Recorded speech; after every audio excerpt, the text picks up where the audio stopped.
Hey, come right back at you again. This is the next episode of Cooking in the Raw with Laura Shelby, aka Shell, bringing you cooking that's unscripted, unedited, and live. If I make a mistake here, it's real, and not much I can do about it but say oops and oops again. So today's episode of Cooking in the Raw, I just like winter time. There's so many nice, flavorful, savory dishes you can have in the winter time. And we're experiencing snow out here finally for the second time, okay, maybe the third time here in Sheboygan, Wisconsin. We haven't had that much snow. But I'm going to do for you my thing called caviar, but it's not your traditional caviar. It's mushroom caviar. And I like to take the mushrooms and give them a nice little caviar look and feel to them. So this is going to be an experience you don't want to miss. Coming at you. See you soon. Alright, that's it. So let's get this started. And we're going to be sauteing, or I'm going to be, not we're going to be, I'm going to be sauteing some sliced button mushrooms, which makes it very simple, to slice. Then we're going to do a nice little dice of them. So I'm heating a pan on the burner right now, just to get those pan nice and hot for the saute. But I want to talk to you about salt here. So when when you think about caviar, you think about the sturgeon fish, the roe, the eggs of the fish, which are salt cured, and then after a few months or so, they're ready to eat, to be enjoyed, which command a very high price for just a small ounces. So here it is, I'm going to give you mushrooms instead, which is going to command a very low price for good quality. Now I like to use sea salt. So if you look in here, I have, pebbles, like to call them, of sea salt, in which I grind myself to a nice little fine grind, so I can use that because I don't want people to have any large chunks of salt rock, when they are beginning to eat their caviar. So we do that, then we let it just like salt cure, let the mushrooms salt cure, overnight. And then they'll be ready. So I'm going to get the mushrooms to saute, and we show you this process. Pan's nice and hot. Add a little bit of our extra virgin olive oil for flavor. Now, the mushrooms absorb the olive oil, but we don't want that much oil, because it's not about the oil. It's not about the olive oil this time. It's simply about the mushrooms. And we don't want the mushrooms to get deeply colored either. Just want a nice little saute. Get that on high heat.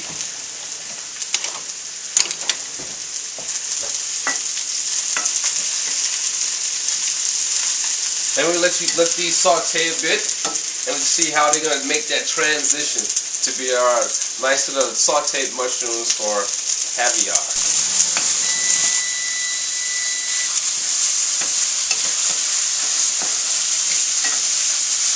So what we're doing now is just sauteing, and we're trying to bring out a lot of the moisture here. So I'm going to add just a little bit of the salt here, so it kind of gives it a head start in that brining. But we want to bring out a lot of the moisture here. Now it doesn't look like much, so we're going to get different flavors. Some of the mushrooms have a nice little char on them. We'll take this one here. Some have a nice little char on them, which is okay, because it's going to give us that nice flavor. There's varying about degrees of flavor, so they'll be kind of earthy tasting. So we can call it caviar of the earth. Okay, now we don't want to shrink them too much, because we don't lose the volume.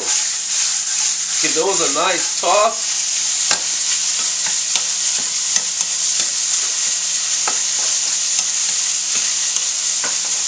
And that will be enough of that. Now we take it to the cutting board. So, as you can see, we have our mushrooms here. We have our salt. We have our brining bowl. Let's get rid of this here. So now, you can allow this to cool a little bit more if you would like, so it'll be easy for yourself to handle, but for me, it's just fine. So now it's just simply a chop. A chop, chop, chop.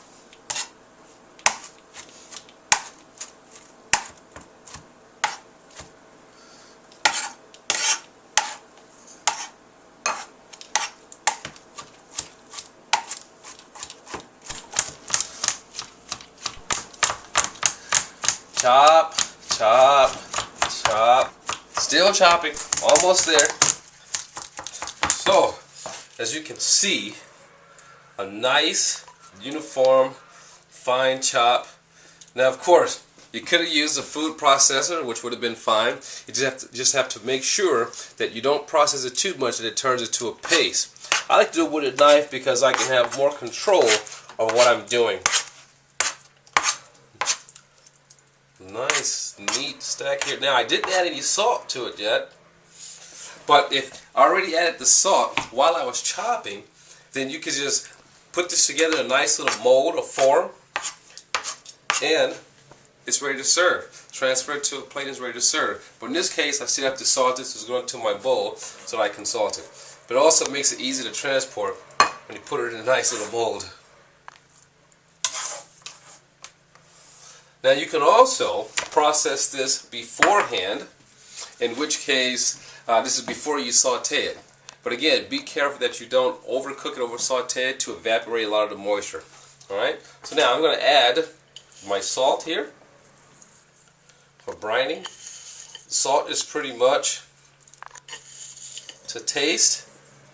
So let's say you start off with, like, this will be, say, I start out with about maybe 2 cups of mushrooms.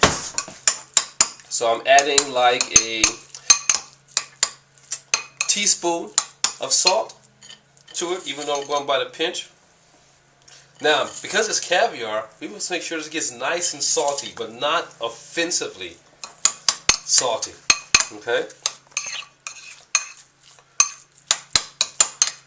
So we get our mixture.